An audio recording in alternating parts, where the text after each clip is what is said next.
जिनको भी बुलाया जाएगा वो पावन मंच पर आएंगे। गुरुदेव भगवान को कोई भी स्पर्श नहीं करेगा।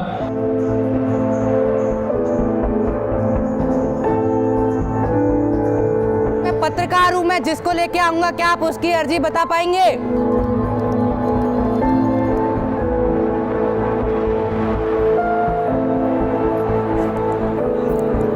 तो इंटरव्यू रद्द करने की बात करी गई। कहा गया कि जो सवाल हम आपको सौंपेंगे, यानी कि धीरेंद्र शास्त्री जी की टीम हमको सौंपेगी, वही सवाल शास्त्री जी से साक्षात्कार में किए जाएं।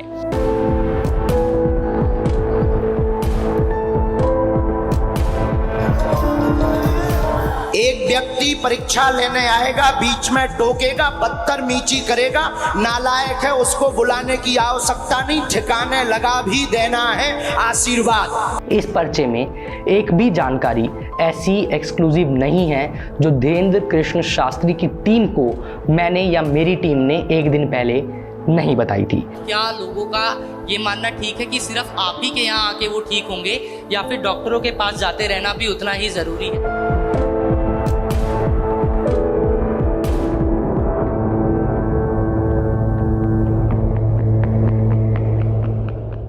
श्रीमद् भागवत के द्वितीय अध्याय के श्लोक नंबर 56 में कहा गया है, जो व्यक्ति सुख और दुख में समान परिस्थितियों में रहता है, समभाव रहता है, जो व्यक्ति ना ही किसी की निंदा करता है, ना किसी की प्रशंसा करता है, ना क्रोध करता है, ना प्रसन्न होता है, ऐसा संभावी व्यक्ति, ऐसा इंद्रजीत व्यक्ति ही सनातन में मुनि यानी कि साधु कहलाने के योग्य है।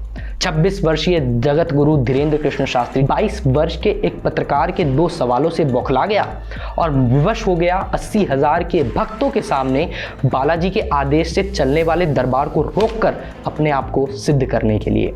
हम लोग मंच पर पहुंचे, मैंने इनका इंटरव्यू करने का प्रयास किया तो मुझसे कहा गया कि जो सवाल आपको दिए जाएंगे आप वो पूछिएगा, हमारी ओर से जो सवाल दिए जाएं। मैंने साफ इनकार कर दिया। अगले दिन जब दरबार चला तो मैंने बीच में दरबार को टोककर धीरेंद्र कृष्ण शास्त्री को ये चुनौती दी कि जिस व्यक्ति को मैं सभागार में से उठा कर लाऊंगा आप उसका पर्चा बनाइएगा।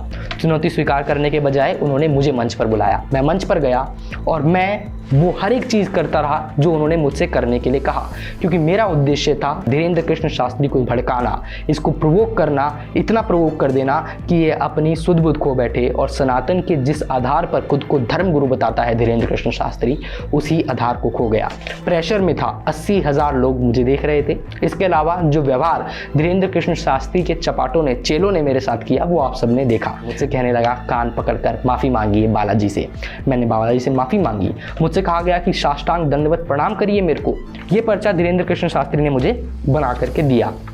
इस पर्चे में एक भी जानकारी ऐसी एक्सक्लूसिव नहीं है जो धीरेंद्र कृष्ण शास्त्री की टीम को मैंने या मेरी टीम ने एक दिन पहले नहीं बताई थी।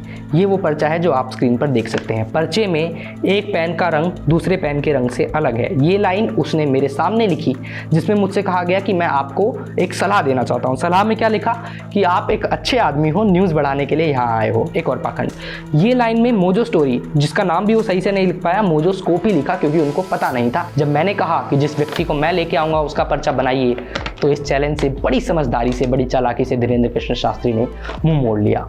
जब मैंने मंच पर धीरेंद्र कृष्ण शास्त्री से कहा कि जिन लोगों को बुलाकर आप उनका उपचार यहाँ करते हैं, क्यों उन लोगों को आप ये नहीं बताते कि उनको दवा की भी ज़रूरत है, तो धीरेंद्र कृष्ण शास्त्री 80,000 के भक्त की संख्या के सामने मजबूर हो गया ये कहने को कि दुआ के साथ दवा की भी ज़रूरत है। यहाँ परेशान व्यक्ति आ सकते, चिंता न करें, दुआ और दवा और कृपा सबकी आवश्यकता है, दवा की भी आवश्यकता है। मेरी लड़ाई है धीरेंद्र कृष्ण शास्त्री के पाखंड के खिलाफ। मेरी लड़ाई है शुभ की माता के लिए, जो माँ अपने 7 साल 8 साल के बेटे को लेकर दर दर भटक रही है इस आस में कि बालाजी कृपा करेंगे और दरबार में मेरी अर्जी लग जाएगी और मेरा बच्चा ठीक हो जाएगा।